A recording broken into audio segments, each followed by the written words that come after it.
Welcome to the challenge method training. I'm so glad you're here. It's my passion to help young people reach their potential, and I'm assuming you share that passion with me, so this is a huge opportunity for us to work together to help take kids to the next level. You already know about the challenge method. You know about the challenge cards. I want to show you specifically how I help people do the challenge card sort. I've done this hundreds and hundreds of times, and I've made a lot of mistakes along the way. I want to share these with you so that you learn from my mistakes, what's not worked, what's worked, so that you could adapt and use in your own method, in your own approach. What I'm going to share applies both to one-on-one card sorts and group card sorts. And as usual, as part of my training, I'm giving you a menu of options, of ideas. I want you to take what you like, leave the rest.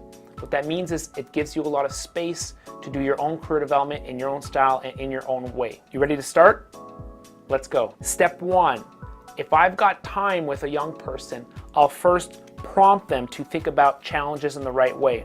So I may look at a challenge, and depending on the day and my mood, I'll pick something I want to talk about first. One of my favorites is engineer better medicine. So I may ask them, who works on this challenge? The idea here is that I want them to tell me scientist, biologist. And then I make a joke. It's anyone with a white lab coat, isn't it? They agree. Next, I get them to think more creatively. Who else helps to engineer better medicine? I want them to start thinking outside the box. Once I give them a chance to do that, I may add on and say, we need a project manager. We need an HR person. We need a salesperson. We need someone who designs the logos on the new medicine. We need someone who sells that. We need someone who cleans the lab. And I explain what all these jobs mean. The idea here is that I'm prompting people to think about challenges in a very broad way. That way they're not thinking, I want to do that, but I can't. I just care about, I want to do that. Make sense? Let's keep going. Now they're ready, they're enthused. They may think, okay, if I've got limitless potential when it comes to the cards. I ask them to sort it in 3 piles. The challenges they're not interested in, the challenges they're interested in, the challenges they're very interested in. You might need to repeat that because people are already looking at the cards. That's fine. Repeat it as many times as you need to. For the next step, they'll take about 30 seconds to 90 seconds to sort the deck into 3 piles. I like to be available for them as they start feeling some emotions. They may feel like, I have too many cards I like too much. I have too few cards I like too little, or the opposite. Any which way, I like to respond and prompt them and answer their questions just to make sure that it goes along and that it works in an efficient way. Once the deck is sorted into 3 piles, I ask them, how did it go? This is very important. We're not running them through an exercise that's gonna be magical and get them all the answers. We need to tap into what they're thinking about.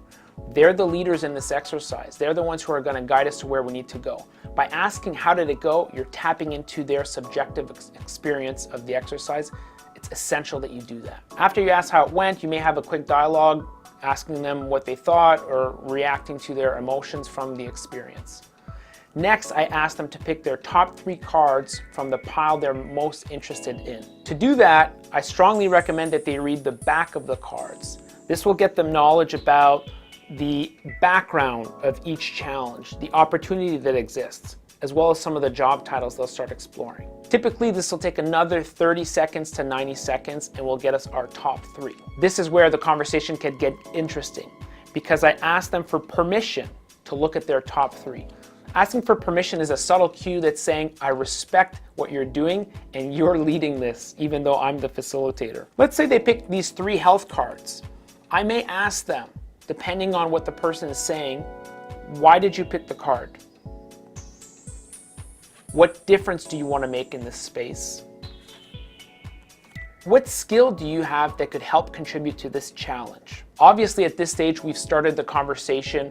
It's a rich dialogue that includes labor market information, their interests, and it's getting them to see the world of work in a completely different way. That's the end of part 1 of the sort. In part 2, I'll tell you about how we can explore one specific challenge of their choice by showing them companies that work on this challenge, people who work there, their career paths, as well as what they studied to be able to contribute to that challenge. Talk to you soon.